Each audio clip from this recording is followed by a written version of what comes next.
Hi everyone, मैं हूं आपकी श्रद्धा दीदी एंड वेलकम टू अपना कॉलेज। आज की वीडियो के अंदर हम बात करने वाले हैं रेज्यूमे रिजेक्शंस के बारे में।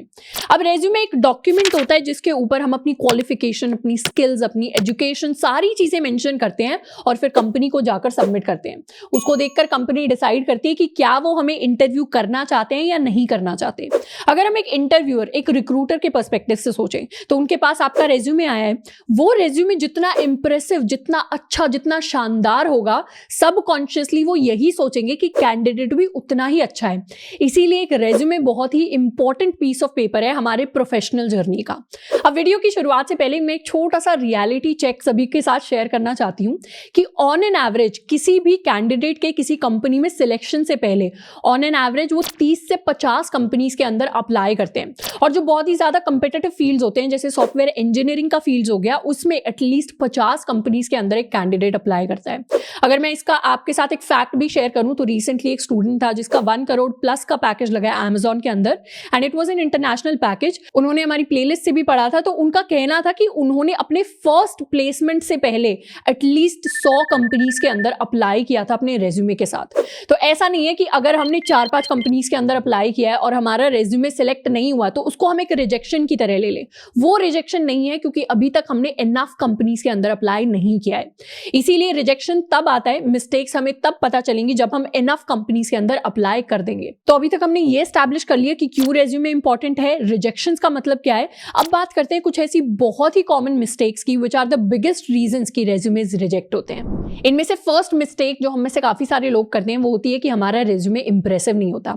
एक रिक्रूटर के पास जब हमारा रेज्यूमे जाता है तो वो ऑन एन एवरेज 7 सेकंड लगाते हैं हमारे रेज्यूमे के ऊपर। ऐसे में बहुत ही इंपॉर्टेंट है कि हमारी जो सबसे इंप्रेसिव अचीवमेंट्स हैं वो सबसे ऊपर आनी चाहिए।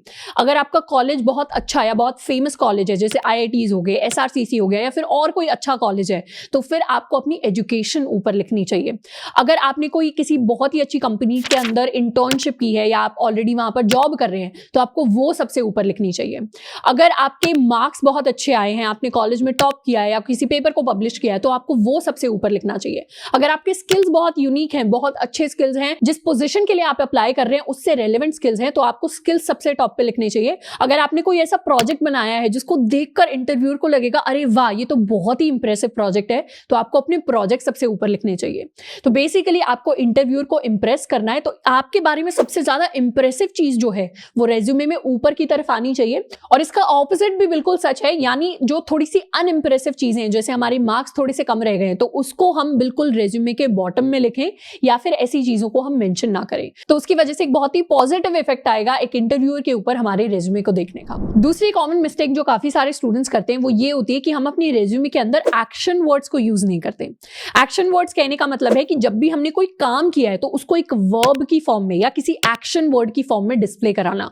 जैसे अगर हमने कुछ बिल्ड किया है तो हम शुरुआत कर सकते हैं अपने सेंटेंस की कि बिल्ट दिस प्रोजेक्ट, या हमने कुछ क्रिएट किया है तो हम क्रिएटेड से स्टार्ट कर सकते हैं, हमने कुछ डिजाइन किया है तो हम डिजाइन से स्टार्ट कर सकते हैं। तो जो भी हमने एक्शन लिया है वो एक इंटरव्यूअर के दिमाग में एक पॉजिटिव इफेक्ट डालता है कि हाँ कोई काम किया गया है, और वो काम कितना कॉन्क्रीट है उसको दिखाने के लिए हम क्वांटिफाई कर सकते हैं अपनी अचीवमेंट्स को। जैसे अगर मैंने कोई फीचर बिल्ड किया है तो आई बिल्ट दिस फीचर में लिख सकती हूँ, और उसके साथ साथ ये बता सकती हूँ कि इस फीचर की वजह से इतने % एफिशिएंसी इंप्रूव हुई। तो जब भी हम नंबर्स यूज करते हैं वो एक तरीके से सॉलिडिफाई या सॉलिड कर देता है हमारी अचीवमेंट्स को। तो 2 चीजें हमें करनी है, एक तो हमें क्वांटिफाई करना है अपनी अचीवमेंट्स को, जो भी मैंने काम किया है उसको किसी %, किसी नंबर की फॉर्म में डिस्प्ले कराना है जो रियल नंबर्स हो, और दूसरा मुझे क्या करना है, एक्शन वर्ड्स को यूज करना है। स्टडीज कहती हैं कि 140% चांसेस इंक्रीज हो जाते हैं रेज्यूमे के सिलेक्ट होने के अगर उसमें एक्शन वर्ड्स का यूज ज्यादा किया गया है, प्लस क्वांटिफाई किया गया है सारी की सारी अचीवमेंट्स को। तीसरी और कॉमन मिस्टेक जो काफी सारे स्टूडेंट्स करते हैं वो होती है टाइपोज की।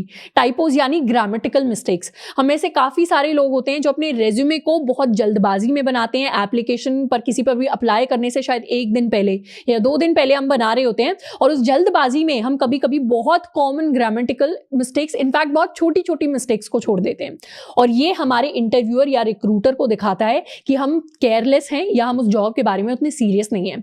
इसीलिए अगर आपने एक रेज्यूमे बनाया है तो उसको डबल चेक एटलीस्ट करना है कि उसके अंदर कोई भी छोटी मोटी ग्रामर की मिस्टेक ना हो जाए, कोई टाइपो ना हो जाए, किसी टेक्नोलॉजी का नाम आपने लिखा है या किसी स्किल का नाम आपने लिखा है तो उसकी स्पेलिंग हमेशा सही होनी चाहिए। ये हमारी सीरियसनेस और हमारा डेडिकेशन दिखाता है किसी भी जॉब की तरफ। इसके साथ साथ काफी सारे रेज्यूमेज में कोई लिंक्डइन प्रोफाइल का लिंक होता है या कोई ईमेल होता है जो अनप्रोफेशनल लगता है।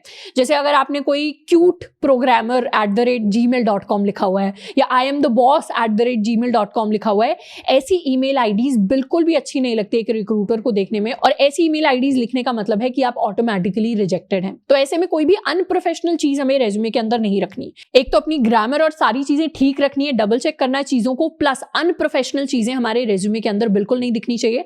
अगर हम किसी एक्सटर्नल साइट पे अपना लिंक लगा रहे हैं, जैसे मान लीजिए हम अपना पोर्टफोलियो का लिंक दिखा रहे हैं, तो वो भी एक प्रोफेशनल लिंक होना चाहिए जिसमें हमारा नाम हो अच्छे से, उसमें कोई एक्स्ट्रा कोई फनी वर्ड्स डालने की हमें एक्स्ट्रा कोशिश नहीं करनी, अनलेस एंड अनटिल हम बिल्कुल ही क्रिएटिव राइटिंग वाली किसी पोजीशन के लिए अप्लाई कर रहे हैं। इसमें अगर मैं डेटा आपके साथ शेयर करूं तो मोस्ट कॉमन रीजन एक रेज्यूमे के रिजेक्ट होने का ये होता है कि उसके अंदर ग्रामेटिकल मिस्टेक्स होती हैं, तो 77% रिक्रूटर्स उस रेज्यूमे को रिजेक्ट कर देंगे।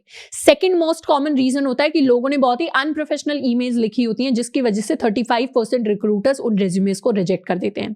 तो इसीलिए ये जो 3 मोस्ट कॉमन मिस्टेक्स है इनका हमें बिल्कुल खास ध्यान रखना है। अगर हमने काफी सारी कंपनीज में अप्लाई किया है और हमारा रेज्यूमे रिजेक्ट हो रहा है, या फिर अभी हमने रेज्यूमे बनाना शुरू किया है, तो हम क्या कर सकते हैं, इन मिस्टेक्स का तो पहले से ध्यान ही रख सकते हैं, प्लस एक पूरा का पूरा गाइड आपके साथ शेयर किया गया है कि रेज्यूमे को बनाना कैसे है, उसके अंदर कौन सी मिस्टेक्स का हमें खास ख्याल रखना है, तो उनको भी जाकर हम चेकआउट कर सकते हैं। आई होप कि रेज्यूमे से रिलेटेड ये वीडियोस आपको यूजफुल लगेंगी, एंड इसके अलावा भी रेज्यूमे से रिलेटेड या सिलेक्शन से रिलेटेड, एप्लीकेशन से रिलेटेड आपका कोई भी सवाल है तो उसके बारे में आप मुझे नीचे कमेंट करके बता सकते हैं। आज के लिए इतना ही, मिलते हैं नेक्स्ट वीडियो में। Till then keep learning and keep exploring.